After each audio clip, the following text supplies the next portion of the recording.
Uguso ahwe Abena Ghana Wthi. Menim ni aba Abena e wo menchen wa ase Abena te say. Papa yo. Abena ne ye kon politics. Ye busa say aba ye betu yi. Yeman ntena so ana ye mo nko no foforo mbra. Nti ye ti say ye ti studio mi. Ye nye papa wa ase ti busa say da macho ye chao. Mejo so. Okay, me pacho ye busa say ye betu abai. Aban wo so yeman ntena so ana say ye nsesem pacho adwen yo so. Oh, madwen ya me say aban we dey say ye to abakra na yi ne na yi kra nka me dey nka me pepa. Esan say niam e koso ma we mu no. Nya niam eso ani. Say me gina ho mani Africa kra fine. Oh, enso no say niam si koso no. Ye nhwe ye nya family ayi the politics what I say. Esan say nipa ni nya ye Ghana for. Enti bibi nko yi a ye ho kwan say ye timi kire adwen ho.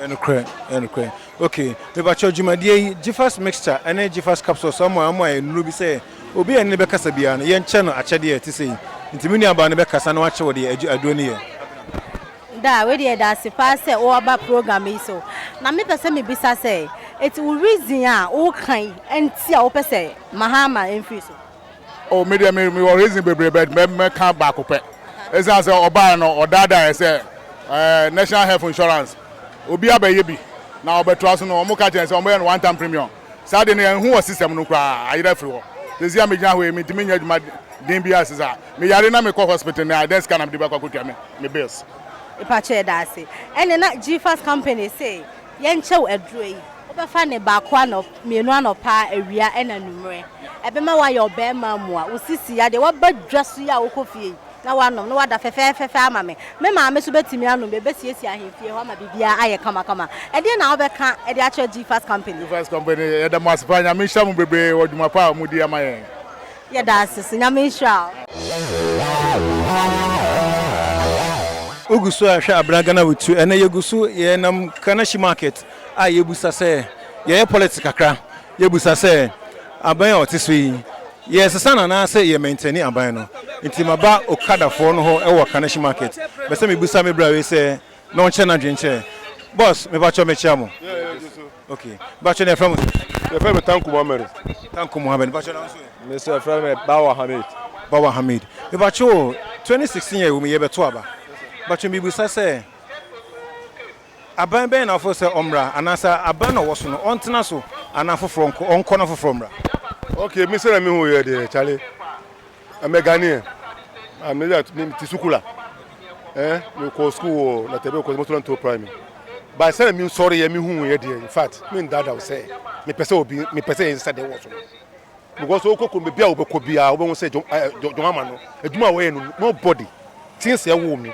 Me sorry me come up to now. Me hu obia we eduma ti say ono. What am I saying? Intimidate Juma, there ye de me who know chrome de man. Say me could be piano me want somebody pokurat. Let me channel pokurat na ma kopuka yaman. Because we are demand. Yen dada. Na so reason tia on tena so say oye Juma papa. Okay, me that's boss na pacho na so adwen che so. And okure na so ma adwen kire me say. We ya nipa wo hu nipa mobo. E na wo baaye ne so yan kasa ya hu say wa makuro no kura kasa dan esisa ena bibia so ye den nipa ya wan se wo be si dan wo be se foundation kura na se wan ye den wan ye foundation mo ye den a wo dan ne ye den wo mu ye den ente ye wo kasa ye ho kire no enye ho kire na ye wo siesie ade no afi na ye den wo satena so a ye ho beto ye enti yeso ye bompa say de Nyankopon onma onsama no ntena so na onto adwuma pa a oye penny for me da masepa na pacho ansana me jam hokra no dwumade ye de obi na so yasene Gfast capsules o se ye ncham achede we e dura be ma onuma e ma oye be ma kasa e ma bibia ye fine nti pacho papa obo so we mama me pacho onso de eni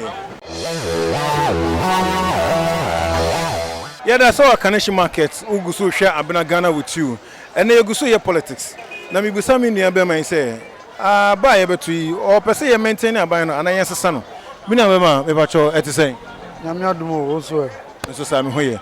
But what you show sense about between ye more my Abena or Tisuno on Tanasu, no costing you more, and I say man corner offer from what you chose. See, I went to the Masa and go you cry. Yeah, Kayan Kwanka or blue from Sombra. At least Nanado apre CPP, Pagosi, in the Wapre, Chesa. A Kamen Kwanka, Nanado and Bakranka.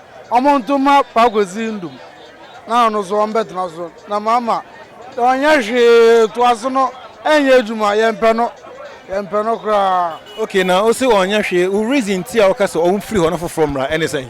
I say Nkoye, Abrabo Nkoye, Yashi Nkoso. She Nkoso. Ah, Masa. Oi, nipa pedra credit ko nya. O got ultimate kote dokun 1 cedi po nya. 15 2 cedi. Ne boy dey. Masa. Say me for so ye adwuma obenya ska to de na anya. So bi won ye adwuma be okosna ska no we. Oh. Okay, ntini nyane say aban no nko na for from branya sa. Okay. Okay, mo achede bi de mo G-Fast capsules say e mo wadru. Adru we uye bema unuma e ma uye bema kasa. What I say? To me see inform but na den na be kan che G-Fast for. G-Fast, madam was say mo so mo na nkroma mo che edru ma ye. Ye draw for mate for. Ye do bibia ase. Say mo so mo tumi aka ye. Madam was pa nyame sham. Ye busa say ye ma aban o so dada no entena so. Ana yensesem. Upe change and also by say the na yen aban o so yen fa no nkosa. Oh, me mom dey come kon ade anka yensesem because enyoma is tough. So what you say enyoma is tough our system no now. And at the same time me feel say aban bi aba after 8 years no ko na different ones so aba. No so na no so na ahwe no. NDC government wa aba. Enti me feel say any time we try na 8 years any. Enti na come kwa de ankonko na aban for front so ayede aba. Me ba cho o kan say yes na wadi ninti na old wadi ewi onko anasa aban na nkasa na o pese yensesa no. Wo se wasem na kan na emienu. So o serve ni term ni wi a onko. Anasa aban na nkasa na umpe sa aban no. Enye se me mpe aban no. Enyoma na ekoso no. Din because now we the youth for about this year ye bre.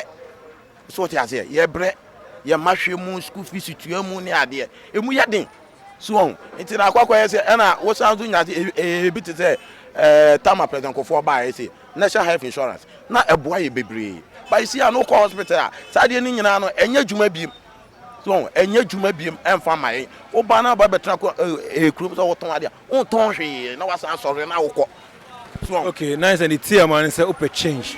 Change need your change. Okay, me that's pa. G-Fast capsules G-Fast capsules say yemfa adie enche obi bia ne be kasa bia batweni e ye member ho adwuma kama pa so when it to the best me chere no what I say okay today na baka che G-Fast oh me ka che o mo say o mo koso na o mo nye adwuma pa na o mo guso a o mo eye no na yen so ya ta o mo achi. Okay, yeah that's it. I say G-Fast enkoso a enye adwuma pa na o mo di no o mo ta o mo achi uguso a hwe Abena Ghana Wthi So I shall Abena Ghana Wthi say your kaneshi I any Ghana for etwetwe nkomo ne aye ka nyina ne say change Ghana for epe change and so mo pese the otiso na enkoso na ontena so man pa che te say patwe ye bisa say wo pese aman na e wo so no on wo so na ase foforo mbra minyaya anka de wo so no so betena so ama bibia akoyi ayepe ene ye nyaya anka de obeba nso na obema ama ne ma akoyi ayepe because ye mu bi no mo ye bre ye bre ne ma bebre bia na say sister okoto light sesi a which ma to light be 50 cedi e bia to ase 2 weeks 3 weeks na asa nti e man to bet me to light be say 1 million won ena I say ya ye ni bi na I say ye bre mo e de mo wo bi won ye bre man kana meboa wati atinti ye sre light no hu hiae omo hwe hia bibia ma light na betimi aba foma mai kakra ye at least a month to light be say 30 cedi mpo na 40 cedi mpo ye na a month betimi to light be say 1 million sister e bia ukita ma be miensa ana mienu bia utua school fees na wo say to light bill be 1 million man sister na sa bra bo no ene akakakra bi mpo bia kana emu bi no bia ye nso ne ye de ada kanye say bia lesson ye ntina I say bibi wo ha o ye na say ye to aba ne wie na obetena so a afina ya ye omu ye hu ba be kire ye ye ba akoto aba na ma na nti ekire odi wi a ya ye te so na afin ye mo ni ye bre nti ye sere afin so light off na say lesson year ni so mo eja ye kakra ye to aba ni wi a next ye ombe san ye biom nti ye sere say ye to aba ni wi na say light off no onye biom dia ene ye nya ya nkontan na say obe san ye biom ni ene ye sere ye nsesa na de obetumi aba e kan na ni yie na ye ho ato e no onye na ye bre Yeka mamienu na miensa ye bre ye tueche school fees ho ne ama mpacho medase eye Gfas mesha for na so yasen e wo dwuma di Abena Ghana Wthi mamo se ye mfa adure e ma obi bia ye ne bekasa afa program ho